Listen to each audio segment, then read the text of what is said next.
Praise the lord. ಕರ್ತನಲ್ಲಿ ಪ್ರಿಯರೇ, ಈ ವಿಡಿಯೋ ಮೂಲಕ ಮತ್ತೊಂದು ಸಾರಿ ದೇವರ ಸನ್ನಿಧಿಯಲ್ಲಿ ನಿಮ್ಮನ್ನು ಸಂಧಿಸುವ ಕೃಪೆ ಕೊಟ್ಟ ನನ್ನ ದೇವರಿಗೆ ನಾನು ಸ್ತೋತ್ರ ಮಾಡುತ್ತೇನೆ.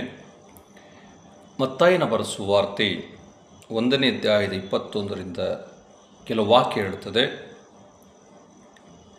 ನೀನು ಆತನಿಗೆ ಯೇಸು ಎಂದು ಹೆಸರಿಡಬೇಕು, ಯಾಕಂದರೆ ಆತನೇ ತನ್ನ ಜನರ ಅವರ ಪಾಪ ಬಿಡಿಸಿ ಕಾಯುವನು ಅಂದನು. ಈ ವಾಕ್ಯ ಭಾಗದಲ್ಲಿ ಪ್ರಿಯರೇ ನಾವು ನೋಡುತ್ತೇವೆ. ಮತ್ತಾಯನ ಬರೆಸುವ ವಾರ್ತೆ 1ನೇ ಅಧ್ಯಾಯದ 21ನೇ ವಚನ. ಯೇಸು ಎಂದು ಹೆಸರಿಡಬೇಕು. ಯೇಸು ಎಂಬ ಹೆಸರಿನ ಅರ್ಥ ಪಾಪದಿಂದ ಬಿಡಿಸುವನು ಅಂತ ಅರ್ಥ. ಈ ವಾಕ್ಯವನ್ನು ನಿಮ್ಮ ಬಳಿ ಬರುವಾಗ ನೀವು ಎಲ್ಲಿದ್ದೀರೋ ಅದೇ ಸ್ಥಳದಲ್ಲಿ ಯೇಸುವೆ ನನ್ನ ಪಾಪಗಳು ಕ್ಷಮಿಸು. ಪಾಪಗಳೆಂದರೆ ನೀತಿಗೆ ವಿರುದ್ಧವಾಗಿ ಜೀವಿಸುವುದೆಲ್ಲವೂ ಪಾಪವಾಗಿದೆ. ಕರ್ತನಲ್ಲಿ ಪ್ರಿಯರೇ, ನಮ್ಮ ಜೀವಿತದಲ್ಲಿ ಯಾವ ಪಾಪಗಳು ಆಳ್ತಾ ಇದೆ? ಪಾಪ ಆಳುವುದರಿಂದ ಮನುಷ್ಯನ ಜೀವಿತ ಸಮಾಧಾನವಾಗಿರೋಕ್ಕೆ ಸಾಧ್ಯ ಇಲ್ಲ. ಪಾಪದಿಂದ ರೋಗಗಳು ಬರ್ತವೆ, ಪಾಪದಿಂದ ಲೈಫು ಬಲಹೀನವಾಗುತ್ತದೆ. ಅನೇಕ ಕಡೆ ಒಂದು ಸೋಲುಗಳು ಕಾಣುತ್ತದೆ.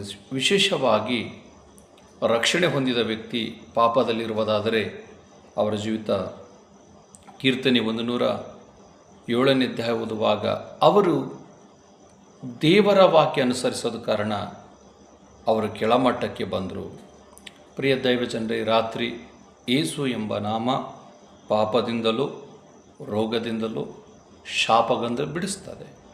ಈ ವಾಕ್ಯ ಕೇಳುವಾಗ ನಿಮ್ಮ ಜೀವಿತದಲ್ಲಿ ದೇವರಿಗೆ ವಿರುದ್ಧವಾದ ಕಾರ್ಯಗಳು ಯಾವುದಾಗಿದೆ? ಒಂದು ವೇಳೆ ದೇವರಿಗೆ ವಿರುದ್ಧವಾಗಿಲ್ಲ ಅಂದರೆ ಪ್ರಾರ್ಥಿಸಿರಿ.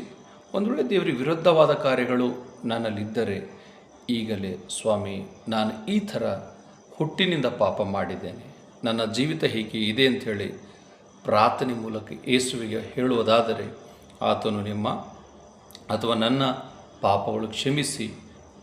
ವಾಕ್ಯ ಹೀಗೆ ಹೇಳುತ್ತದೆ, 2 ಪೂರ್ವಕಾಲಋತು ಅಂತ 7ನೇ ಅಧ್ಯಾಯ 14ನೇ ವಚನ. ನಾನು ನಿಮ್ಮ ಪಾಪಗಳು ಕ್ಷಮಿಸಿ ನಿಮ್ಮ ದೇಶದಲ್ಲಿ ನಿಮ್ಮ ಕುಟುಂಬದಲ್ಲಿ ಆರೋಗ್ಯವನ್ನು ಕೊಡುತ್ತೇನೆ.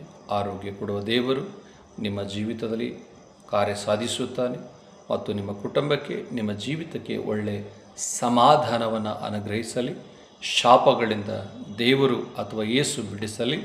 ಮತ್ತು ಈ ವಾಕ್ಯ ಯೇಸು ಎಂಬ ನಾಮ ನಿಮ್ಮನ್ನು ಎಲ್ಲ ಕಷ್ಟಗಳಿಂದ ಎಲ್ಲ ರೋಗಗಳಿಂದ ಹೊರಗೆ ತರಲು ನಾನು ಪ್ರಾರ್ಥಿಸುತ್ತೇನೆ. ದೇವರು ಈ ವಾಕ್ಯ